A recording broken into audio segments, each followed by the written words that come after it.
नमस्ते friends, SK Jha ब्रह्मास्त्र book का subject है फिजिक्स, जिसका चैप्टर नंबर 8 रेखीय गति और वृत्तीय गति। इसका देखिएगा क्वेश्चन नंबर 20 तक पिछला वीडियो हम लोग कर चुके थे। आज स्टार्ट करने वाले हैं क्वेश्चन नंबर 21 से।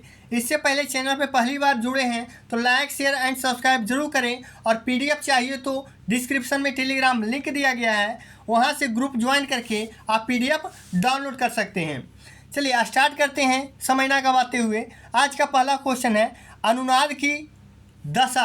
अनुनाद की दशा जो होता है, ये दोनों का आयाम क्या होगा इसमें गौर कीजिएगा। अनुनाद कहते किसे हैं तो कंपन का महत्तम होना। किसका देखिएगा, कंपन का महत्तम होना या फिर दोलन का महत्तम होना। दोलन का महत्तम होना, महत्तम यानी अधिकतम, या फिर कंपन होना। देखिएगा ऑप्शन नंबर बी में आ जाएगा कि इसका आयाम क्या होगा, अधिकतम होगा। जैसे एग्जाम्पल पूछता है कि तानसेन को गाना गाने से कांच का बर्तन टूटना, ये किसका है तो अनुनाद का ही है। जैसे देखिए सैनिक को कहा जाता है किसी भी पुल पे कदम से कदम मिला करके चलने से पुल टूट सकता है। जैसे देखिएगा अनुमति नहीं दिया जाता है एक साथ चलने के लिए। अगला है जैसे रेडियो, या भी देखिएगा ट्रेकोमा, एक पुल गिर गया था कहाँ, अमेरिका में। ये सभी अनुनाद का उदाहरण है। अगला क्वेश्चन क्यों चलते हैं, कह रहा है कि एक वस्तु द्वारा चली गई दूरी समय के अनुक्रमानुपाती। इसका अर्थ क्या होता है तो इसका देखिएगा पहला कह रहा है समान चाल से चल रही है, तो हाँ यही सही हो जाएगा। जैसे एग्जाम्पल में देखिएगा 2 सेकेंड में 5 मीटर चल रहे हो, अब देखिएगा 4 सेकेंड में 10 मीटर चल रहे हो, या 6 सेकेंड में 15 मीटर चल रहा हो। देखिएगा अंतर 2 सेकेंड का, ठीक ना, अंतर 2 सेकेंड का और दूरी में 5 मीटर का, यानी 2 मीटर पर सेकेंड, 2 मीटर पर सेकेंड। देखिएगा 2 सेकेंड में 5 मीटर, 2 सेकेंड में 5 मीटर, यहाँ भी देखिएगा 2 सेकेंड में 5 मीटर। तो यहाँ देखिए ए यानी त्वरण क्या हो जाएगा, जीरो। त्वरण क्या हो जाएगा, जीरो हो जाएगा। इसीलिए क्या हो जाएगा, ऑप्शन नंबर ए सही हो जाएगा। क्यों, क्योंकि चाल बराबर क्या होता है, चाल बराबर दूरी बटा समय। तो दूरी सभी जगह देखिए 5 आ रहा है और समय क्या हो जाएगा 2। अब देखिएगा समान समय और समान दूरी, ठीक ना, समान समय समान दूरी, यानी समान चाल से क्या है, समान चाल से चल रहा है। क्योंकि ये देखिए समय के क्या होता है, अनुक्रमानुपाती है, तो इसका अर्थ होता है कि समान चाल से चल रही हो। अगला प्रश्न देखिए कह रहा है कि एक गतिमान वस्तु द्वारा देखिएगा तय की गई दूरी समय के वर्ग के अनुक्रमानुपाती है। देखिएगा बहुत बढ़िया क्वेश्चन है, ये बार बार पूछता है। देखिएगा एक कह रहा है गतिमान वस्तु हो जिसका तय की गई दूरी समय के वर्ग के अनुक्रमानुपाती है। अब देखिएगा इससे 2 चीज़ निकलता है, तो नियत क्या रहता है, देखिए त्वरण, इसमें नियत रहता है। त्वरण क्या रहता है, नियत रहता है। जैसे फॉर एग्जांपल जैसे हम लोग जानते हैं v बराबर क्या होता है, u plus A T. v बराबर u प्लस ए टी। अब देखिएगा u प्रारंभिक जब स्टार्टिंग होगा तो u क्या हो जाएगा, जीरो। तो u जब जीरो हो जाएगा तो v बराबर क्या हो जाएगा, ए टी। और a जब नियत हो जाएगा तो v देखिएगा समानुपाती क्या हो जाएगा, t का। v समानुपाती क्या हो जाएगा, t का। और गौर कीजिएगा यहाँ वर्ग के अनुक्रमानुपाती। अगला देखिएगा यहाँ नियत होता है, तो यहाँ भी देखिए a क्या था, a यानी एक्सेलरेशन क्या था, नियत था। एक देखिएगा और गति के नियम से समझिए, s बराबर क्या होता है, s बराबर यू टी, और प्लस क्या होता है, हाफ ए टी स्क्वायर। यहाँ भी देखिए यू प्रारंभिक बिंदु जीरो जब चलेंगे तो एस बराबर यू टी मेरा जीरो हो जाएगा पूरा। अब देखिएगा half A T square, half A T square. जब देखिएगा ए क्या रहेगा, नियत, ए क्या रहेगा, नियत, तो एस बराबर क्या हो जाएगा, एस समानुपाती हो जाएगा टी स्क्वायर का। एस समानुपाती हो जाएगा टी स्क्वायर का। कब, जब त्वरण नियत हो। कब, जब क्या होगा, एक्सेलरेशन यानी त्वरण नियत होगा। तो इसीलिए यहाँ क्या हो जाएगा, जब गतिमान वस्तु तय की गई दूरी समय के वर्ग के अनुक्रमानुपाती होता है तो त्वरण उस अवस्था में क्या होता है, नियत होता है, कांस्टेंट। अगला प्रश्न कह रहा है एक वस्तु का वेग और ग्राफ। देखिएगा वेग समय ग्राफ, गौर कीजिएगा वेग और समय, यानी वेग यहाँ होगा और समय कहाँ होगा, नीचे। वेग बटा समय क्या हो जाएगा, त्वरण हो जाएगा। वेग बटा समय क्या होगा, या चाल बटा समय त्वरण होगा। अब देखिएगा इसमें बार बार क्वेश्चन पूछता है, तो कह रहा है एक्स अक्ष पर, यानी एक्स अक्ष ये हुआ ना, एक्स एच के। अब देखिएगा एक्स एच के समानांतर, यानी ऐसे चल रहा है। तो देखिए एक रेखा, इसका अर्थ क्या है? तो इसका अर्थ होता है कि यह वस्तु क्या होता है, समान वेग से चल रहा है या समान गति से चल रहा है, कोई चेंजिंग नहीं है। तो देखिए ऑप्शन देखिए, वस्तु समान गति से चल रहा है, तो हाँ गति या वेग दोनों क्या होता है, सेम होता है। इसमें देखिए 3-4 गो ग्राफ से बहुत पूछता है, बहुत बार बार, कि देखिएगा बीच से रहेगा, यानी ऐसे जाएगा रेखा, तो क्या होगा, वेग बटा समय क्या होता है, त्वरण। तो ये हो जाएगा एक समान त्वरण। इसका अर्थ क्या होगा, एक समान त्वरण हो जाएगा, एक समान त्वरण हो जाएगा। अब जब ग्राफ है इस तरह से बढ़ेगा ऊपर की ओर, तो क्या हो जाएगा, त्वरण बढ़ रहा है। ये क्या होगा, एक्सेलरेशन बढ़ रहा है, यानी त्वरण बढ़ रहा है। और जब इधर से लकीर आएगा तो नीचे की ओर, तो क्या होगा, त्वरण घट रहा हो, एक्सेलरेशन क्या हो जाएगा, घट रहा है। कहीं लिख लीजिएगा नोट डाउन करके, बहुत इंपॉर्टेंट है। और एक इसमें पूछता है ये साइड, एरो देखिएगा ऊपर की ओर, एरो ऊपर की ओर, इसका मान होता है असंभव। इसका मतलब क्या होता है, असंभव होता है। अगला प्रश्न देखिए, क्वेश्चन नंबर 25, करा प्रक्षेप गति के दौरान निम्नलिखित में से कौन सी राशि संरक्षित रहती है? इसमें देखिएगा 2 चीज़ होता है। देखिएगा इसका हो जाएगा, अस्थिर ऊर्जा नहीं होगा, गतिज भी नहीं होगा, संवेग भी नहीं, यांत्रिक ऊर्जा, यानी कि देखिएगा काइनेटिक एनर्जी। और देखिएगा इसमें क्या होता है, पोटेंशियल एनर्जी। तो यांत्रिक ऊर्जा इसमें क्या होता है, हमेशा क्या होता है, संरक्षित होता है। देखिएगा कोई वस्तु ऊपर से नीचे आ रहा हो या कोई वस्तु नीचे से ऊपर जा रहा हो, तो इसमें गौर कीजिएगा 2 चीज़, एक कुल ऊर्जा, एक क्या होगा, कुल ऊर्जा, और क्या होगा, त्वरण कौन सा, जी, यानी गुरुत्वीय त्वरण। ये क्या होगा, ये हमेशा नियत रहता है, कहीं नोट कर लीजिएगा, ये हमेशा नियत रहता है। कोई वस्तु ऊपर से नीचे की ओर आ रहा हो या कोई वस्तु नीचे से ऊपर की ओर जा रहा हो, इसमें कुल ऊर्जा और गुरुत्वीय त्वरण यानी स्मॉल जी हमेशा क्या होता है, कांस्टेंट, यानी नियत रहता है। या देखिएगा इसमें देखिए यांत्रिक ऊर्जा बराबर, यांत्रिक ऊर्जा या भी लिख सकते हैं कुल ऊर्जा, यांत्रिक ऊर्जा या क्या, कुल ऊर्जा संरक्षित रहता है हमेशा, ठीक ना, प्रक्षेप गति के दौरान। तो ये नोट कर लीजिएगा, यांत्रिक ऊर्जा या कुल ऊर्जा। अगला करा है क्षैतिज तह।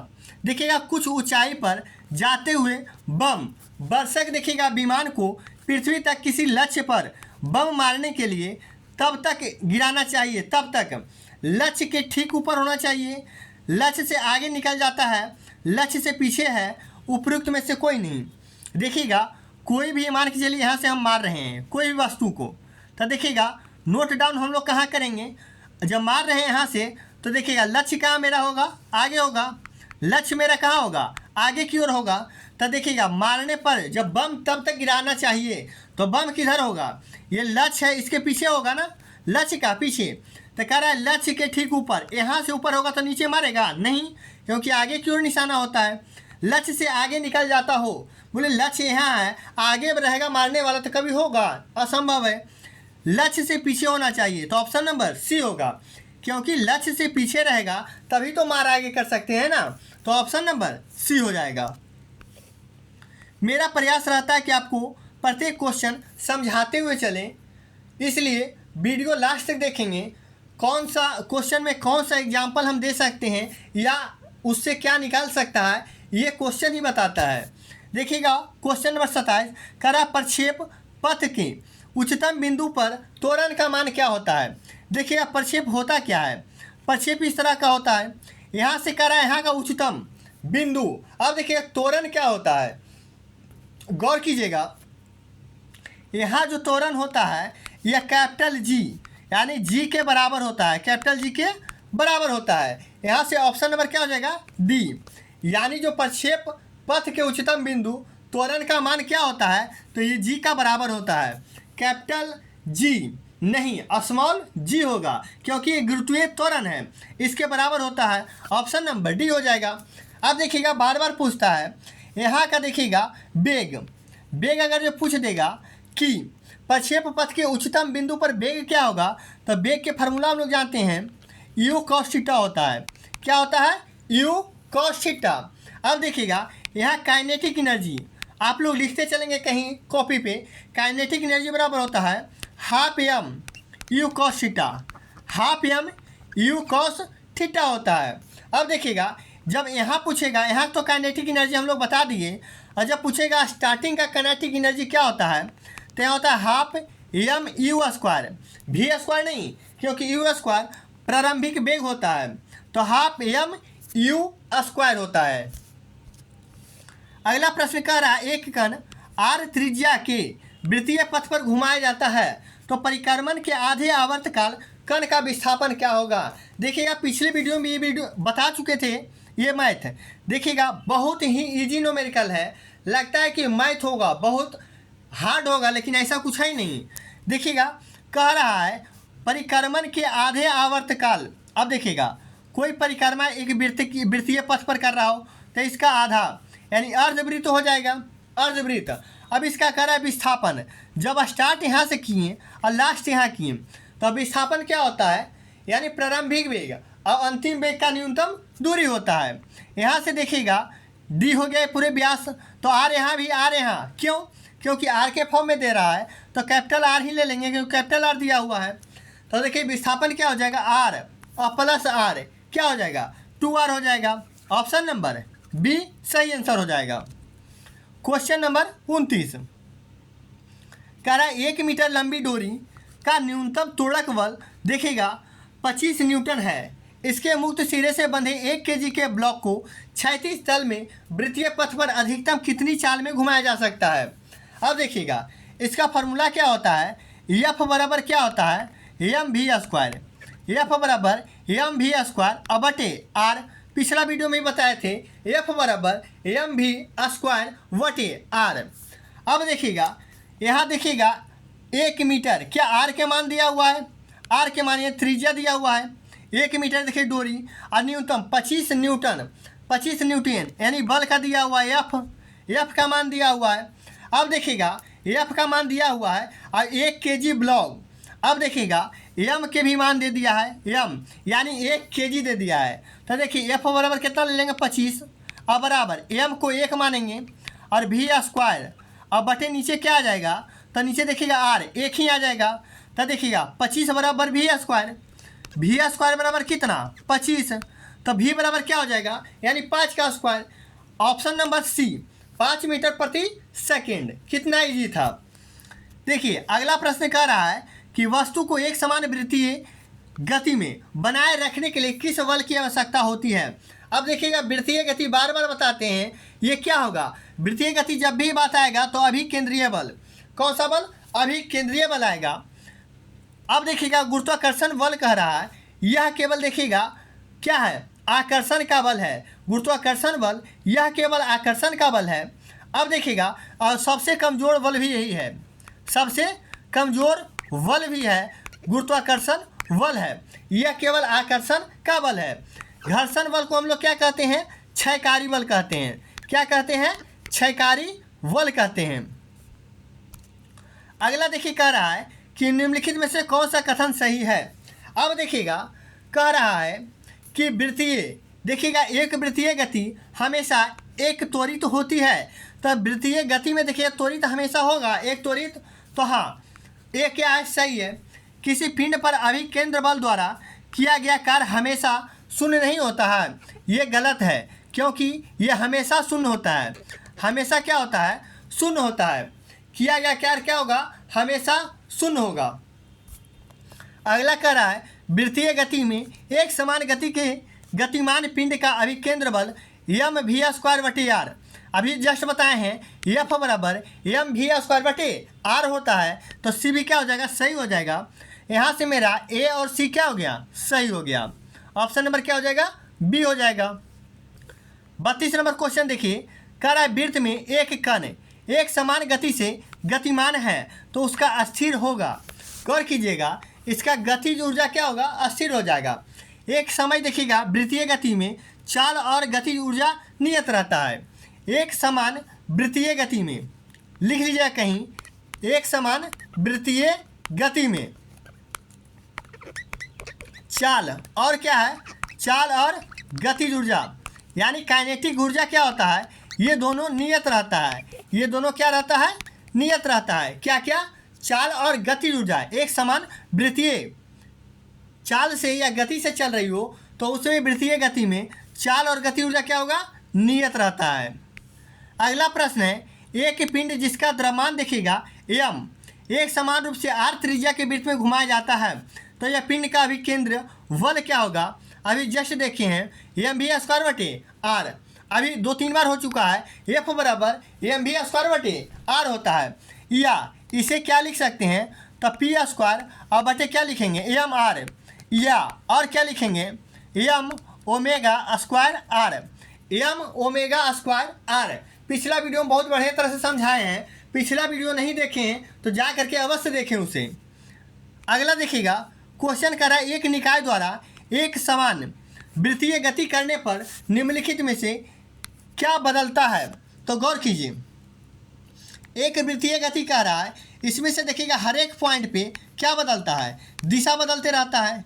क्या बदलते रहता है, दिशा, यानी हर एक पॉइंट से ये क्या दिशा निकल सकता है। तो देखिएगा क्या बदलता है, तो हमेशा क्या बदलता है, दिशा बदलता है। सबसे अधिक त्वरण वृत्ताकार पथ पर ही होता है, सबसे अधिक त्वरण देखिएगा वृत्ताकार पथ पे होता है, लिख लीजिएगा, सबसे अधिक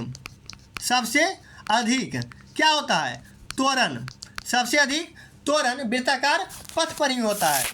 क्वेश्चन नंबर 35 देखेंगे, कह रहा है यदि दो कणों का वृत्ताकार पथ पर त्रिज्या इतना है, अनुपात में होना चाहिए, अभिकेंद्र त्वरण के लिए उनकी गति का अनुपात क्या हो जाना चाहिए। देखिएगा ये हमेशा देखिएगा जितना भी अनुपात होता है उसका स्क्वायर होता है।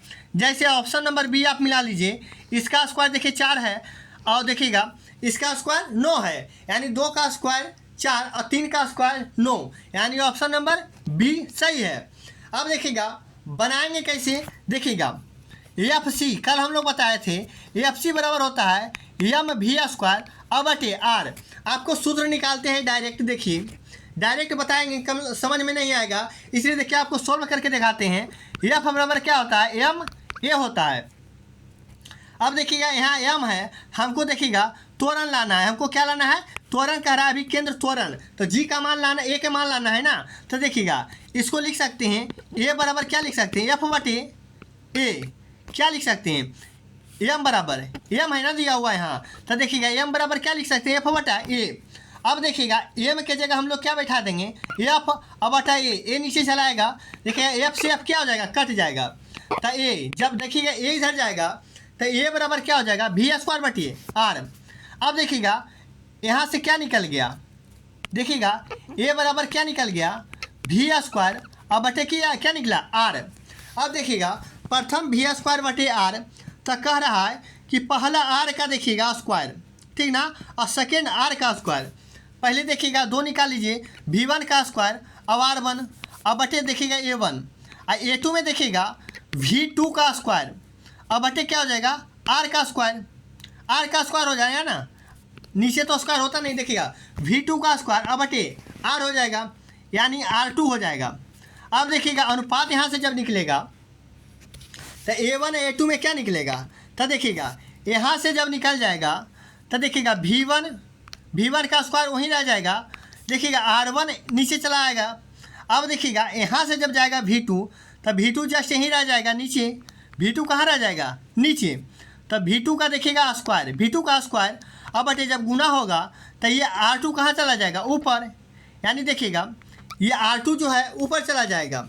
अब गौर कीजिएगा r से r देखिएगा क्या होता है, अब देखिएगा r से a हमारा कट जाएगा ना। अब देखिएगा r एक तरफ ले लाइए और v एक तरफ ले लाइए, r कहाँ एक तरफ और v कहाँ एक तरफ ले लाइए, तो देखिएगा इसको इधर ले जाएंगे तो r1 अब बटे देखिए r2 है तो नीचे चला आएगा, यानी r1 बटे r2 बराबर क्या है, v1 का स्क्वायर, क्या है v1 का स्क्वायर, अब बटे देखिएगा क्या होता है v2 के स्क्वायर। यहाँ से आप लोग समझ गए r1 बटे r2 v1 का स्क्वायर अब बटे v2 का स्क्वायर। अब देखिएगा r1 बटे r2 बराबर क्या था, v1 का स्क्वायर अब बटे v2 का स्क्वायर। अब देखिएगा r1 हम लोग कितना, अब देखिएगा ले लेंगे रूट में ले लेंगे, अब देखिए R1 दिया हुआ 4 और नीचे कितना दिया 9 बटे क्या हो जाएगा V1 और बटे V2 हो जाएगा। रूट से निकलेगा तो V1 के कितना हो जाएगा 2 हो जाएगा और V2 का कितना हो जाएगा 3, यानी 2:3 आ गया। ऑप्शन नंबर बी हो गया। इसीलिए देखिएगा कभी भी ऐसा रहे तो ऑप्शन से क्या होगा, स्क्वायर देखिएगा किसका है, कौन सा ऑप्शन से, जस्ट सेम होना चाहिए। आशा करते हो कि आप लोग को समझ में आया होगा। देखिएगा जब एक कण एक समान चाल से वृत्ताकार पथ पर गति करता हो तो क्या होगा। देखिएगा अभी जस्ट बताएं, एक समान चाल से वृत्ताकार पथ पर गति करता है तो इसका वेग और त्वरण दोनों परिवर्तन होता है। ऑप्शन नंबर देखिएगा क्या हो जाएगा, वेग और परिवर्तन दोनों नियत रहता है, नहीं। वेग नियत रहता है परंतु त्वरण परिवर्तित रहता है, ये भी नहीं। त्वरण नियत रहता है, वेग परिवर्तन रहता है, ये भी नहीं। इसका वेग और त्वरण दोनों क्या होता है, परिवर्तित होता है। देखिएगा ये है इसका वेग, देखिएगा और क्या होगा, वेग और त्वरण दोनों परिवर्तित होगा। और क्या परिवर्तन नहीं होगा इसमें, तो गौर कीजिएगा, चाल और काइनेटिक एनर्जी लिख लीजिएगा। चाल और काइनेटिक एनर्जी यानी गतिज ऊर्जा, काइनेटिक एनर्जी गतिज ऊर्जा क्या रहता है, कांस्टेंट यानी नियत रहता है। और वेग और त्वरण क्या रहता है, दोनों परिवर्तित होता है। 37 नंबर क्वेश्चन कह रहा है समान वृत्तीय गति में त्वरण क्या होता है। तो समान वृत्तीय गति में त्वरण को क्या होगा, तो वेग के लंबवत होता है, वेग के लंबवत होता है समान वृत्तीय गति में। देखिएगा ये वृत्तीय है, इसमें गति में देखिएगा केंद्र की ओर क्या होता है, तो गौर कीजिएगा केंद्र की ओर होता है एफ और ए होता है, एफ और ए। और देखिएगा स्पर्श रेखा की तरफ क्या होता है, बी होता है। वेग स्पर्श रेखा की ओर होता है।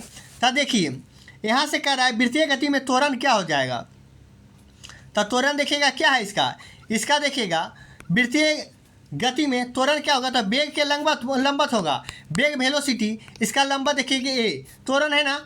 अब बोलिए अब समझ में आया कि नहीं, इतना बढ़िया समझाने का प्रयास करते हैं आप लोग। खाली वीडियो को ज़्यादा से ज़्यादा शेयर करें जिससे मेरा मनोबल और भी ज़्यादा बढ़े। देखिएगा इसका देखिएगा वेलोसिटी यानी वेग का लंबवत होता है। गौर कीजिएगा स्पर्श रेखा की दिशा में वेग होता है और एफ और ए क्या होता है, केंद्र की ओर होता है। अगला प्रश्न, 2 मीटर त्रिज्या में के देखिएगा वृत्ताकार पथ पर घुमाया जाता है और कोई देखिए जब घूमता है तो कोई कण पाई सेकेंड में चक्कर लगाता है, कण का वेग क्या होगा। देखिएगा इसका क्या होता है 2πr और बटे क्या हो जाएगा t हो जाएगा, 2πr और बटे क्या हो जाएगा t, यानी समय। देखिएगा चाल बराबर क्या होता है वेग, यानी देखिएगा वेग बराबर दूरी बटे चाल या चाल बराबर दूरी बटा समय। तो दूरी हो गया और समय हो गया। देखिएगा वेग या क्या कर सकते हैं चाल बराबर क्या होता है दूरी और बटा क्या होता है समय। दूरी 2πr और समय क्या हो गया t हो गया। अब देखिएगा 2π, r का मान क्या दिया हुआ है, देखिए कोई कण घूम रहा हो तो r के जगह देखिएगा 2πr, r के जगह कितना दिया हुआ है, देखिए 2 मीटर त्रिज्या दिया हुआ है तो 2 लिख लेंगे। अब देखिए नीचे t, तो t क्या दिया हुआ है, तो t देखिएगा पाई सेकेंड, यानी पाई सेकेंड, पाई से पाई क्या हो गया कट गया। अब क्या बच गया 4 मीटर प्रति सेकेंड। कितना इजी था, NCERT एग्जाम्पलर का क्वेश्चन है, इसलिए देखिए ऑप्शन नंबर क्या हो जाएगा ए कि क्या आ गया वेग 4 मीटर प्रति सेकेंड आ गया। आज का देखिएगा लास्ट प्रश्न है, कह रहा है यदि कोई वस्तु r के वृत्ताकार पथ पे चारों ओर 30 सेकेंड का समय लेती है तो वेग क्या होगा। जस्ट अभी बताए हैं वेग बराबर क्या होता है 2πr स्क्वायर अब बटे t होगा, नहीं। ये कभी देखिएगा आपको इसलिए टिक आउट किए इसी में कि आपका ध्यान जाए। देखिए आंसर किस तरह से दिया हुआ रहता है, NCERT एग्जाम्पलर में है 2πr ना होता है। देखिएगा दूरी क्या होता है 2πr अब बटे दूरी बटा समय यानी t, तो वेग बराबर या चाल बराबर दूरी बटा समय, तो 2πr बटे क्या हो जाएगा t। ऑप्शन नंबर क्या सही होगा, बी नंबर सही होगा। चलिए आज का वीडियो यहीं समाप्त करते हैं, कल एक नए चैप्टर की ओर चलेंगे, सिंपल हार्मोनिक मोशन चलेंगे लेकर के। इसलिए वीडियो को ज़्यादा से ज़्यादा शेयर करें और इसको पूरा वीडियो ज़रूर देखेंगे। प्लेलिस्ट बना हुआ है, आप जा कर के देख सकते हैं।